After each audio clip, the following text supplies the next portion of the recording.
Welcome to another episode of the Winspreneur show. Today, we have somebody who's unconventionally created pathways. She is Srishti Batra, and she calls herself the unconventional path creator. Welcome from Bangalore, Srishti.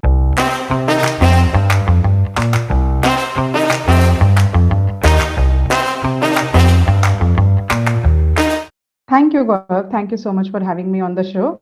Yes, so welcome once again to the Winspreneur show. We are all about, entrepreneurs who've made those wins for themselves. The stories that inspire, the stories that people can, look at, listen to, and then make them their inspiration to learn from and, reflect and see what they can do better in their lives. So, Srishti, let's start with that first question I ask everybody. What's the story of Srishti? How did Srishti Batra become who she is? Tell us your story. Okay, so my story, I would say I would have been pretty long over the 3 decades now if I would start. But I would That's too say, young. That's too young. oh, that's too young. So I grew up in Delhi, born and brought up in Delhi. I grew up in a middle income household group. Was the second child out of the three siblings. So I had literally to find my balance around the things that I want to get done and things I want to achieve. So that has been something I have always been about. Uh, if I want something, I want something. That kind of an attitude, but I would not ask somebody. I would create it for myself, opportunities. Wow. So that's something that I had as a kid only. I would say that I had that attitude that I'm not going to do that. Something which was very important to me was since coming um, from a household who is actually uh, doing multiple things and just the middle income household group, I was very sure that I wanted to be financially independent from a very Wonderful. young age. I've been talking to a lot of women entrepreneurs, and the first thing, when we discuss is, hey, what do you really want? And do you know this is the number one answer that comes up? That, hey, I want to be financially independent. I want respect. I want to, be able to stand there and say, hey, to be counted. Was is your story similar? I don't know if I would say that I would really demand for it that you do this, but I would always create paths. So financial independence was just important to me because I didn't want asking my parents to support me on every aspect and those things. So that's why it was very important to me to be financially independent, so that for my own needs and for my other things, I don't want to ask anybody. So this That's is something this. was important to me, and not the respect and other things. I think somehow they gets linked to the financial independence, but I see them as a independent things. I don't think so a person should not be respected if they are not financially independent or those things. That is a separate thing that I feel that respect everybody deserves. So that's Wonderful. something I wouldn't say that something I looked for, that you respect me. I don't think so that you anybody has to respect me if they don't feel like or so. But if I have not done anything, then there is no point that I just believe that it's a mutual thing between the two people who are Wonderful. talking or Wonderful. interacting. You've just said, hey, I was from a middle income group family, and I wanted to be financially independent. But there's a story missing. Where did you go to college? What did you do after college? How did you, get to be an entrepreneur? Tell us that story. Oh, that's I'm coming on to that. So as Okay, I said, wonderful. as I told that as I grew up in Delhi, and when it was coming to the colleges, I was pretty sure that I'm going to go into an IIT, and that was like that's my aim goal. I have to join an IIT. That was actually mostly because of the peers as well that you see your peers are doing, and also because I didn't want to be a doctor. That was Mhm, another thing. So I was like, okay, either I can be a doctor or an engineer. That's what I was following those conventional choices. mhm. Either I'm going to be a doctor or an engineer. I was like, okay, no, I don't want to be a doctor. I'm going to be an engineer. Prepared well for IIT, everything, but somehow could missed the rank for Cuts, joining the the main. cuts, the I so-called was cuts. Mm. So I was in the extended merit list at that time. So I Wow. was like the in the second list, not the main cutoff list, but the second cutoff list I was All in. right. And meanwhile, I was looking for colleges like Delhi College of Engineering, now DTU, and few other colleges at the state level or at the NITs. I was checking them, but when I got into this second cutoff list, which is very important, the very unconventional list you don't Mm. want to be in, Mm. that opened my path to ISIS. Ah.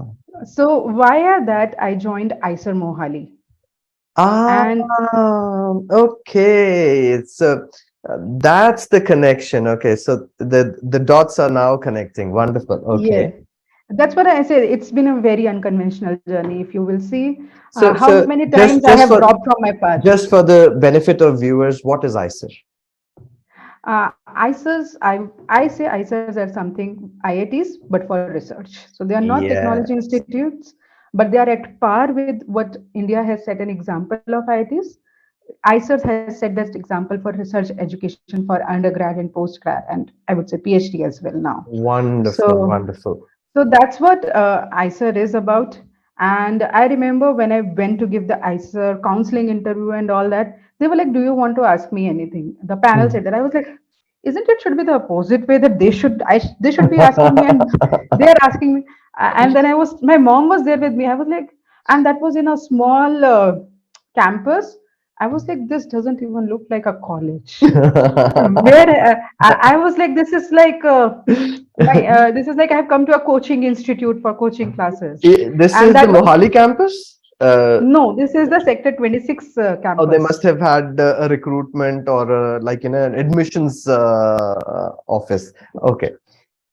So Sector 26, there is MG This is, I think, some building of the Punjab government, which they Okay. had given to the ISER for till their own campus was getting built. Ah, okay. And I remember a few parents who had their cars at that time. They were like, they want to go and see the actual campus, not the Hmm. transit campus. Hmm. And they went there. They're like, there is nothing, just mud. And I know a few students were like, and a few parents were like, no, we are not getting our kids admitted here. They don't have anything. Oh my It's God. just mud on the campus. So you were one of the first students at IISER Mohali. Is that true? Yeah, I was the third batch. Third batch. Wonderful. But the mud was, the mud had been built upon, by the time you joined, right? There were some buildings, Yes. concrete, and some life, right? I won't say it. Yeah, it started to come up after we joined. So Wonderful. that was there, and I remember, but I had not seen the that mud area and the land, piece of land. They were like, "There is nothing. It is just a piece of land." So I was like, "Okay, fine. We'll just see what it is." So, And I yeah. remember by the time I was taking that Shatabdi back to Delhi, there Hmm. was some confirmation that you have been selected or so. So Wonderful. okay, that was Wonderful. fine. I took the admission there, but meanwhile, I was still trying for my engineering admissions. Ah, So, so so I backup was plan, like, okay, backup let me. plan. Mm. Yeah, so I was like, let us just keep on doing this. And I remember I got selected in Delhi College of Engineering. But engineering classes starts late. Mm. So that was 2 weeks delay. By that time, for 2 weeks, I was already in IISER Mohali. Mm. I came back from IISER Mohali, went to Delhi College of Engineering, attended classes for one day. In the evening, I was like, okay. Then my parents were like, you now have to take a decision. Like, where are you going to be?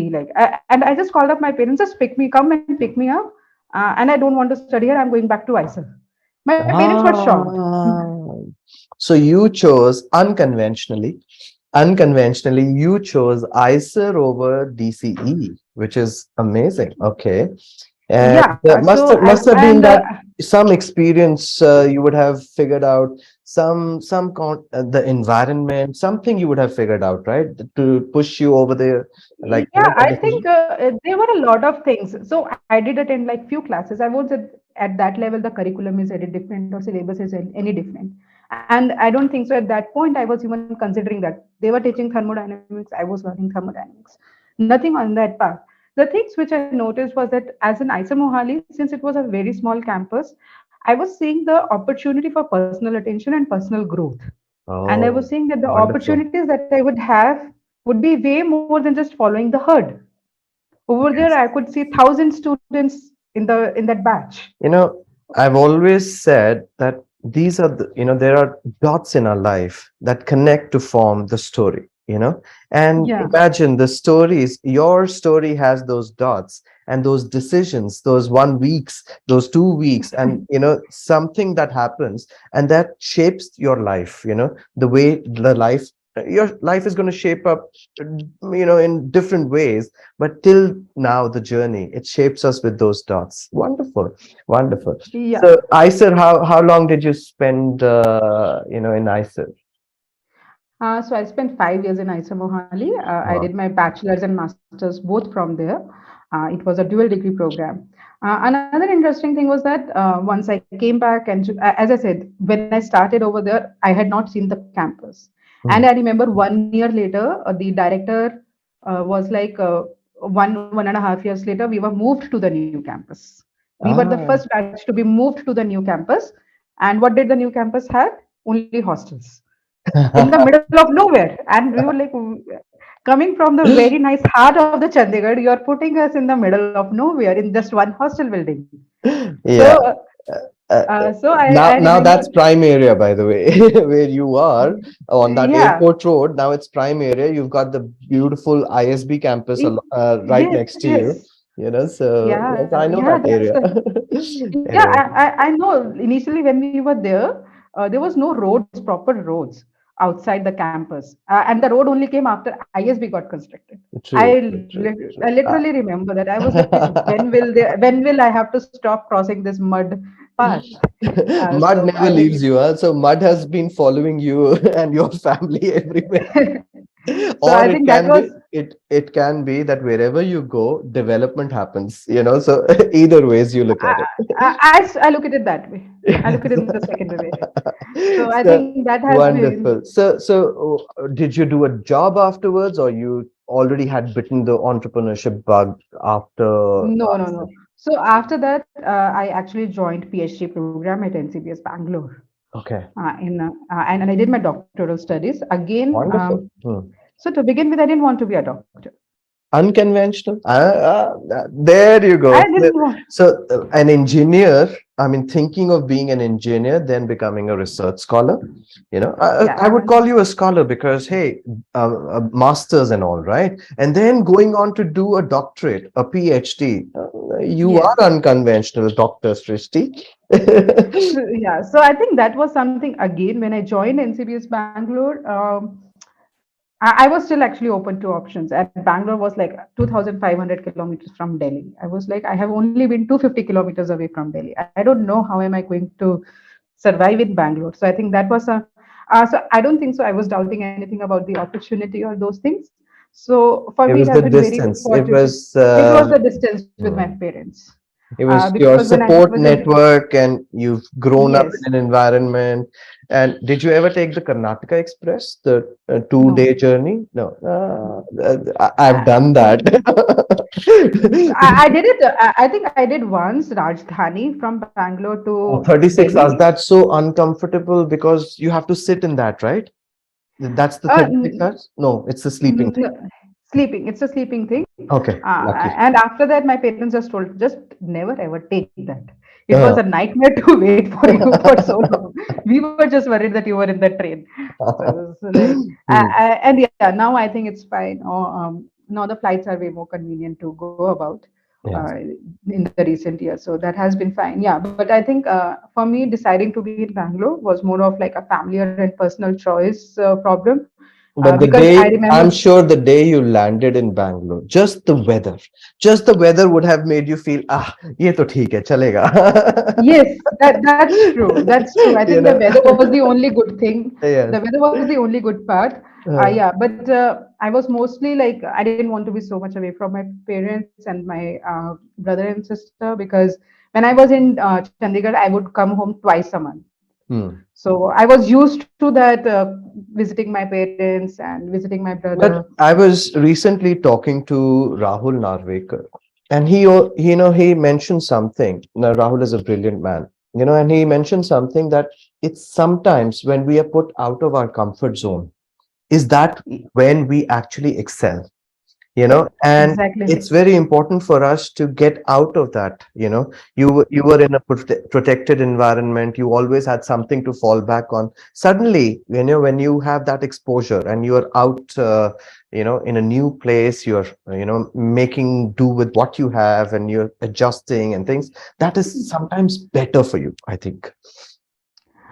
Definitely, I agree with this part that you have to be out of your comfort zone. I'm pretty much out of my comfort zone while having this interview as well, I would say. There So, you go. I would say that I think entrepreneurship is about that. You have to be Wonderful. out of your comfort zone. If you are in comfort zone, you cannot be an entrepreneur. You Yes, have to because take the because risk. You have to. yes, beautiful, huh? You're right. So Entrepreneurship is all about getting out of your comfort zone, right? Wow. it's all about getting out of your comfort zone. So yeah, I So, moved to Bangalore hmm, and then did my PhD here, and that's when towards the end of my PhD I started Cuisines. wonderful. So, what is Q Sense all about? So at Cuisines, we develop AI technologies for the fresh food supply chain. Wow. So we have already developed two patented technologies now, which is one is which is based on near infrared spectroscopy, and within just one instant click, you can know the internal quality of a produce, like an apple or an orange, if it is good or bad or rotten from Wonderful. So inside. you've brought all your experience of research, that scholar, the PhD, and you've put it into this wonderful, I think, a 4-year-old startup now. Yeah, almost 4 years now. Wonderful, But more wonderful. than that, for me, I would say. For me, it started way early. So Yeah. when was the seed for QSense actually sown? When did you start thinking that I want to be an entrepreneur? You're doing a PhD and you did not think of a job, you thought of entrepreneurship. When was that you had this bug? So I would not call it as a bug because towards the end of my PhD, so I would say this when I was finishing my master's, I was like, I'm not going to take up research. I Hmm. was literally like, I'm not continuing with the PhD. But then somehow NCBS happened, and that was, I think, I'm quite grateful of that. Even though I tried my way to get out of that as well, but Hmm. then again I was like, no, NCBS PhD is good. Let's do it.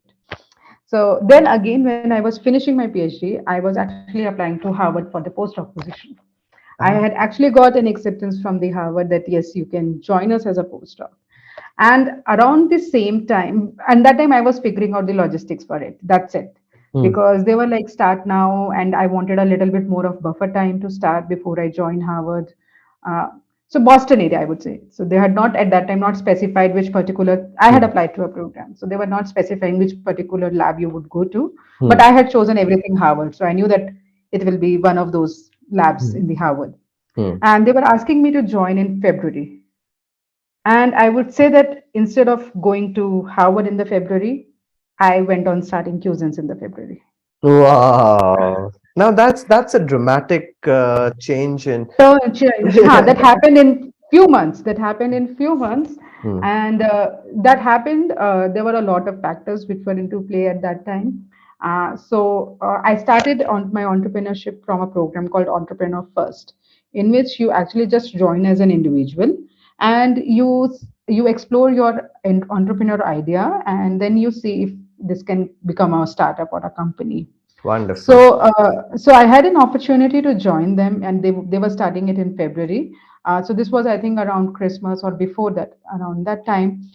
So I was talking to a friend of mine. She was part of them in Singapore, and a couple of more friends who had done similar things and who actually had successful startups by then. Hmm. So I was just like trying to understand this complete ecosystem, what it is about, and that's when I was like, I don't want to miss this opportunity. Hmm. I was like, if this opportunity is there, I am going to try it out and see what is it going to do for me and how good it is going to, like if my idea is worthy. If my Because I had this one thing in a lot of academic institutions, the research just remain to your academic papers. It does Hmm. not get translated, and even while So throughout academia my to industry, it's a very, it's a yeah. paradigm shift, right? Yeah, and it's like there are a lot of missing steps in between. Hmm. And I remember even while I was doing my PhD, I was working actually on some of the industrial problems as well. So I was Hmm. like, okay, this can be a potential to solve an industry problem. So, so So Yeah, I'm very intrigued. You went into, from your PhD, you went into entrepreneurship. What were the main major challenges you faced, along the way? It wouldn't have been that easy. It's still not easy. I think every day is a new challenge. Okay. Every day is a new If you could challenge. highlight a few of them, like, the main challenges you faced. I think a very important thing in an academia setting, you're very much sure like hypothesis testing has to be perfect, data Yes. has to be perfect. You are looking for a perfect story. That's not the case. So I had to give off that mindset that everything will not be the perfect way that I wanted for my research. I'll have Wow. to mend around these available data, this available information. So I Hmm. think getting that rigorous scientific thinking that we have very hard coded because of the 10 years of training that I had in research, I had to literally unlearn that. So I Wow. was like, that was one major unlearning that I had to do. And then I was like, uh, and there was, I would say there were a lot of unlearning and relearning. How am I going to interact with a customer? How am I going to interact? So I think that's still not very different because you do have a lot of people to people interactions during your PhD. You are not like a bookworm that, Hmm. or or a scientist that is portrayed in cartoons. That's not how scientists are. We do network a lot. We do talk to our people a lot. So we do possess those essential networking skills, communication skills are there, Hmm. but to use them in a very different scenario now, because True, true. now I'm not going to make a scientific conversation here. Now my major aim is to understand my customer, to understand my investor, to do the negotiations, to see what is the best that we can do, what is the best value that we can add. That is something is very important. So I think one thing that I have always one another major difference that I always see is that value add. Where am I bringing the value? Where is my product Wonderful. bringing in the value? Hmm. I think that's very important. And I think when I was in academic situation, I would just think, oh, this is going to add to the literature. But I was not literally looking into the value add. Definitely, it is a Wonderful. value add to the literature. But now I'm always thinking of the value add in terms of uh, the dollar money or the dollar time or whatever you say that I'm going to do it for my customer. So I think that has been something very drastic change in my thinking now. Um, but again, yeah, it's a long journey. It's a marathon, I would say, and I'm just at the start. Oh, yes. So Build up your stamina because, yes, entrepreneurship, like, it's you need to keep evolving. You need to always have that yes, mindset of, hey, you need to be ready for adapting based on what you are given, what's thrown at you. But exactly. Srishti, if I was to wrap everything up, and if you were to, give something back, and I were to ask you, give, the viewers some tips and tricks, some inspiration, something that they can take, away from, hey, Srishti Batra said this. Can you give it a shot? I would say the one thing is, I would say for all the youngsters and everybody who is thinking of doing a startup, just do it. Till the time it is in your thought process, it will remain in your thought process. You have to get to the Wow. action. Get to the Yeah. action, take small steps, the bigger steps will follow. Wonderful. So well said, Srishti. Because, guys, the headline is Srishti Batra says only actions matter. Just do it. Take those small steps and they turn into that big stride and the big marathon that she's taking. It always starts with a step, the first step and then the second. And that's it. The motion goes on.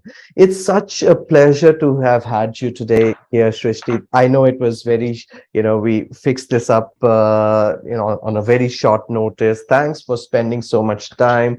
And it just loved the way you carried it, and loved this short interview we had. And from us, guys, we are a very new channel. We bring stories like Srishti's every week for you. And if you do like what you see, please do subscribe. You'll get good karma for life. That being said, Srishti, I wish you the very best, and you sense the absolute best. Do well. And guys, do check out Srishti's startup. They're doing wonderful work in AI and food supply chain. Go check her out. And that being said, Srishti, thank you for being on the Winspreneur Show. Thank you, Gaurav, for having me on the show. It was a pleasure talking to you. Wonderful.